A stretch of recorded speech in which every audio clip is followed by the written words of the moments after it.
अस्सलाम वालेकुम दोस्तों, मैं हूं मोहम्मद जवेद। आप देख रहे हैं मेरा यूट्यूब चैनल। दोस्तों, आज हम आपको इंडिया के खूबसूरत वादी पहलगाम की सैर करवाएंगे और असल हक़ीक़त के बारे में आगाह करेंगे कि वहां हिंदू यात्री क्या अजीब व गरीब हरकत करते हैं और अमरनाथ गार में क्या होता है।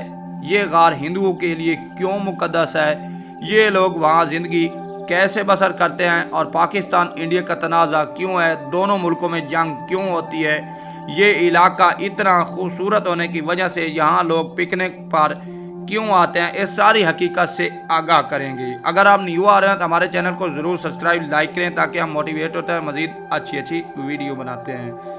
आओ आप चलें, निकलते हैं इंडिया पहलगाम की खूबसूरत वादी की तरफ। दोस्तों, पहलगाम भारत के खूबसूरत इलाका है। जम्मू कश्मीर के ज़िला अनंतनाग में वाक़या जन्नत की वादी है।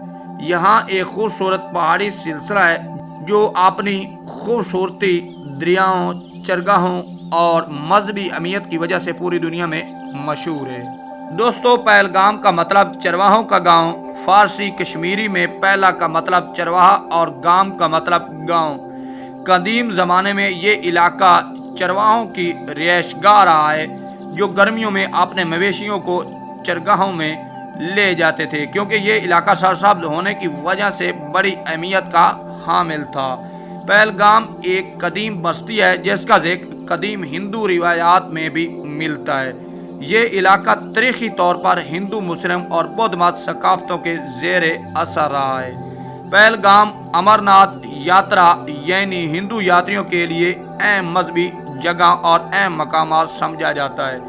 हिंदू यात्री यहाँ से चंदनवारी और शीशनाग बालताल के रास्ते अमरनाथ गार तक जाते हैं। अमरनाथ गार जम्मू कश्मीर के ज़िला अनंतनाग में वाक़या हिंदुओं का एक मुक़द्दस मकाम है जो शिव जी भगवान इनके अकीदतमंदों के लिए बहुत अहमियत रखता है। ये गार तकरीबन 3888 मीटर और 12,756 फुट की बुलंदी पर वाक़या है। हर साल लाखों यात्री इस मकाम पर इकट्ठे होते हैं और अपने मज़हब के मुताबिक यहाँ इबादत करते हैं। दोस्तों, एक और रिवायात के मुताबिक ये गार पहली बार एक मुसलमान चरवाहा मलक दरीश ने तकरीबन 11वीं और 12वीं सदी में दरियाफ़त की थी, जिसके बाद हिंदू यात्रियों ने एक मुक़द्दस मकामात बना लिया। दोस्तों, एक और रिवायात के मुताबिक कदीम हिंदू किताबों में ये मकाम पहले से मुक़द्दस माना जाता था। दोस्तों, हिंदू अकीदे के मुताबिक भगवान शिव ने इस गार में पार्वती देवी को अमर कहानी सुनाई थी। कहानी के मुताबिक शिव जी ने ये रात सुनाते वक्त अपने तमाम सांप बैल छोड़ दिए ताकि कोई इसे सुन ना सके। कुछ रिवायात में यह भी आता है कि वहाँ एक कबूतरों का जोड़ा भी मौजूद था जिसने ये कहानी सुन ली और वो आज भी लाफानी है और कभी कभार गार के अंदर नज़र आते हैं। दोस्तों, इस गार में हिंदुओं के अकीदे के मुताबिक ये भी कहा गया है कि इस गार में बर्फ़ का नगम बनता है और जो भगवान शिव जी की नुमाइंदगी करता है। हर साल जून जुलाई में हिंदू यात्री यहाँ इकट्ठे होते हैं जिसकी हिफाजत इंडिया आर्मी, मकामी पुलिस भी नाजरीन की हिफाजत में तैनात होती है। दोस्तों, यात्रियों को रजिस्ट्रेशन करवाना लाजमी होती है। दोस्तों, दिलचस्प बात यह है कि गार की दरियाफ़त एक मुसलमान चरवाहा से मंसूब है। आज भी कई मकामी मुसलमान ख़ानदान इस यात्रा में अहम किरदार अदा करते हैं, जैसा कि घोड़े फराहम करना, सामान उठाना वगैरह शामिल। दोस्तों, इस जगह को हिंदू मुस्लिम भाईचारे की एक अलामत भी समझा जाता है। पहलगाम समेत पूरे कश्मीर में मुसलमान हुक्मरानों का आगाज़ 14वीं सदी में हुआ, जो कश्मीर का पहला मुसलमान हुक्मरान बनकर शाही सल्तनत की बुनियाद रखी। इससे पहले कश्मीर में हिंदू बौद्ध मत हुक्मरान की हुकूमत थी। आखिरकार मुसलमान हुक्मरान ने 1339 ईस्वी में कश्मीर का पहला बादशाह बनकर सामने आया। इस साल यानी 1339 में कश्मीर में मुसलमानों की हुक्मरानी का आगाज़ माना जाता। मुसलमान हुक्मरानों ने तकरीबन 200 साल तक कश्मीर पर हुकूमत की, जिसका नाम सुल्तान शमसुद्दीन था। दोस्तों, सुल्तान शमसुद्दीन एक इंसाफ पसंद बादशाह था जिसने मजहबी रवादारी को फ़रोग दिया। 1586 में कश्मीर को अकबर बादशाह ने मुग़ल सल्तनत में शामिल कर लिया। मुग़ल दौर में पहलगाम और दीगर वादियों में बागात, मसाजिद और सराय तमीर हुए। मुग़ल शहजादे यहाँ गर्मियों में सैर के लिए आते थे। मुग़लों के बाद कश्मीर पर अफ़गान अहमद शाह अब्दाली की हुकूमत ने कब्ज़ा कर लिया। ये दौर मुसलमानों के लिए सख्त और मकामी आबादी के लिए ज़ुल्माना दौर माना जाता था। 1819 में महाराजा रंजीत सिंह ने कश्मीर पर कब्ज़ा कर लिया और सिख हुकूमत कायम हुई। इसके बाद कश्मीर बाकायदा सिख सल्तनत का हिस्सा बन गया।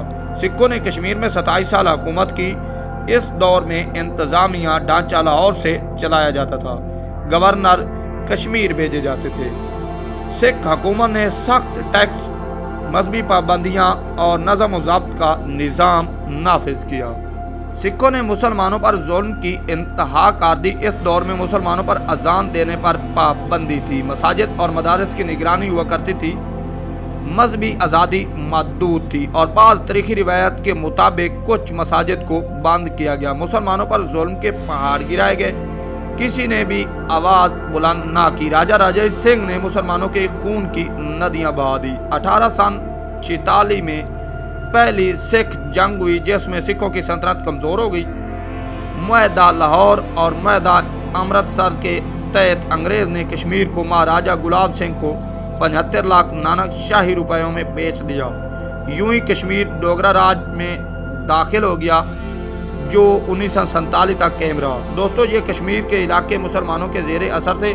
इन पर हिंदू और सिखों ने जुल्म किया और ज़बरदस्ती इलाके अपने कब्ज़े में कर लिए। जो आज भी इंडिया ने कश्मीर पर कब्ज़ा किया हुआ है वो आबादियाँ मुसलमानों की हैं। उन पर आज भी जुल्म किया जाता है और जेलों में बंद करके अजीब व गरीब हरकतें की जाती हैं जिनसे पाकिस्तान और इंडिया के दरमियान तनाज़ा चल रहा है। दरअसल ये इलाके मुसलमानों के हैं और पाकिस्तान के साथ मिलना चाहते हैं, लेकिन इंडिया ज़बरदस्ती काबिज़ कर रखा है। जो पाकिस्तान पूरी दुनिया को बता रहा है कि ये इलाके मेरे हैं। भारत हर नए दिन कोई ना कोई चाल चल कर पाकिस्तान को इन इलाकों से महरूम करना चाहता है, लेकिन इसे ये इलाके एक दिन छोड़ना होंगे।